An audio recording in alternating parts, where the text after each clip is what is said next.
अस्सलाम वालेकुम फ्रेंड्स, मैं हूं आपका होस्ट मोहम्मद अतीक। उम्मीद है कि आप सब खैरियत से होंगे। मेरे इस चैनल अतीक वीडियो वर्ल्ड में आपको खुशामदीद कहता हूं। दोस्तों, इस वीडियो में मैं आपको बताने वाला हूं कि आप किस तरह से डाटा एंट्री करने के बाद ऑटोमेटिकली उन सेल्स को लॉक कर सकते हैं। मतलब किसी भी सेल में, मिसाल के तौर पर मैं स्टूडेंट नेम लिखूं, किसी दूसरे सेल पे जाऊं तो ऑटोमेटिकली स्टूडेंट नेम वाला सेल जो है वो ऑटोमेटिक लॉक हो जाए। तो बताने से पहले मेरी आपसे एक रिक्वेस्ट है कि आप मेरे इस चैनल अतीक वीडियो वर्ल्ड को सब्सक्राइब कर लीजिए और बेल आइकन को दबा दीजिए ताकि तमाम आने वाली वीडियो का नोटिफिकेशन आपको मिलता रहे। तो दोस्तों, चलिए चलते हैं वीडियो की जाने।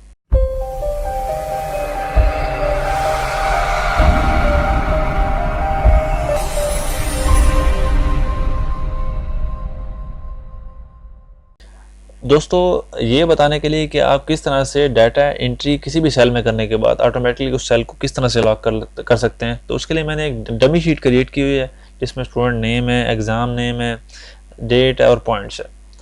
तो दोस्तों, सबसे पहले करना ये है कि आपने जिस एरिया में डाटा एंट्री करनी है, जिस एरिया में आपने लिखना है मतलब स्टूडेंट नेम, ये जो मैंने हेडिंग दी हुई है, तो उन सेल्स को सिलेक्ट कर लेना है। जैसे मैंने यहाँ से जो है लिखना स्टार्ट करना है, इन सभी सेल्स को मैं जहाँ तक आपने यहाँ पर लिखना है, डाटा एंट्री करनी है, आपने उन सबको सेलेक्ट करना है। सेलेक्ट करने के बाद यहाँ पर राइट क्लिक करना है। राइट क्लिक करने के बाद यहाँ पर फॉर्मेट सेल्स पे जाना है और यहाँ पर आपने प्रोटेक्शन पर जाना है। प्रोटेक्शन पर जाने के बाद यहाँ पर लॉग पर चेक है, तो आपने इसे अनचेक कर देना है। अनचेक करने के बाद ओके प्रेस कर देना है। तो अब दोस्तों होगा ये कि जब हम प्रोटेक्शन लगाएंगे तो इन सेल्स के अलावा बाकी तमाम जो सेल्स हैं पूरी शीट में, वो सभी क्या हो जाएंगे, प्रोटेक्ट हो जाएंगे। मतलब इन सेल्स को हमने अनलॉक कर दिया है। तो अनलॉक करने का फ़ायदा यही होता है कि आप प्रोटेक्शन लगा लेंगे, प्रोटेक्शन तमाम सेल्स पे मतलब लग जाएगी, ना कि मतलब उन सेल्स पे जिनको आपने अनलॉक किया हुआ है। तो अब प्रोटेक्शन लगानी है, तो प्रोटेक्शन लगाने के रिव्यू पे जाता हूँ। रिव्यू पे जाने के बाद मैंने यहाँ पर प्रोटेक्ट शीट पे क्लिक कर देना है।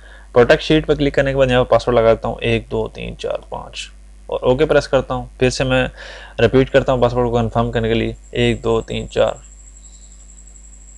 1 2 3 4 5 ओके प्रेस कर दिया। तो अब ये दोस्तों शीट जो है प्रोटेक्ट हो चुकी है। डबल क्लिक करता हूँ किसी भी सेल पे, तो ये प्रोटेक्ट हो चुकी है। अब मैं उन सेल्स पे क्लिक करता हूँ जिनमें मैंने अनलॉक किया था।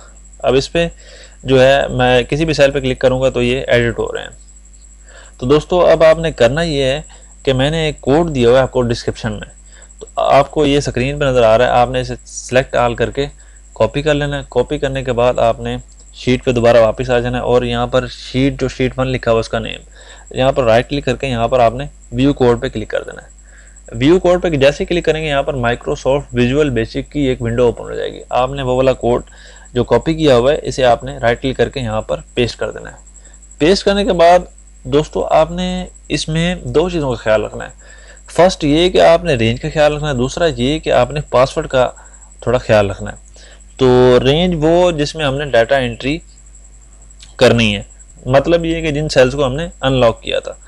तो उसके लिए मैं इसे मिनिमाइज़ करता हूँ, मैं उस रेंज को देख लेता हूँ। तो यहाँ से मैंने जो है अनलॉक करना स्टार्ट किया, तो ये B6 है। तो जहाँ तक मैंने सेलेक्ट किया था, जैसे आखिरी सेल ये वाला है, तो E15 है। मतलब B6 से लेकर E15 तक मैंने अनलॉक किया हुआ है। यहाँ पर मैंने डाटा एंट्री करनी है।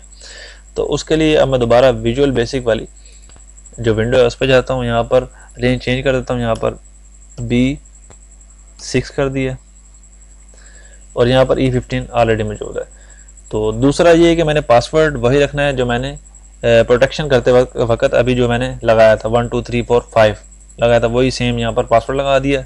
लगाने के बाद आपने फाइल पे क्लिक करना है और यहाँ पर सेव पे क्लिक करना है। सेव पे क्लिक करने के बाद यहाँ पर डायलॉग बॉक्स आ गया। अब वो आपको कह रहे हैं कि आप मैक्रो में सेव करेंगे तब ये कोड जो है वर्क करेगा। तो उसके लिए आपने यस पे क्लिक नो पे क्लिक कर देना है। नो पे क्लिक करने के बाद यहाँ पर आपने इस फाइल को जो है एज ए मैक्रो, मतलब इसकी एक्सटेंशन जो है यहाँ पर मैक्रो एनेबल्ड वर्क, यहाँ पर क्लिक करके सेव कर देना है। सेव करने के बाद आपने यहाँ पर इसे क्लोज कर देना है। क्लोज करने के बाद अब हम जो है यहाँ पर टाइप कर देते हैं। जैसे स्टूडेंट नेम यहाँ पर लिखता हूँ मुस्तफ़ा, एग्ज़ाम यहाँ पर मैट्रिक, डेट लिख देता हूँ कोई भी, और यहाँ पर पॉइंट्स दे देता हूँ इसे 90। दोस्तों लिखने के बाद अब मैं इसमें जैसे मिसाल के तौर पर ये गलती से लिखा गया या कुछ भी गलती से मैं इसे एडिट करना चाहता हूँ, डबल क्लिक करता हूँ तो अब ये कह रहा है कि द सेल्स, और मतलब ये प्रोटेक्ट हो चुका है। तो एक और हम टाइप कर लेंगे सलमान, इंटर, कोई डेट लिख देते हैं,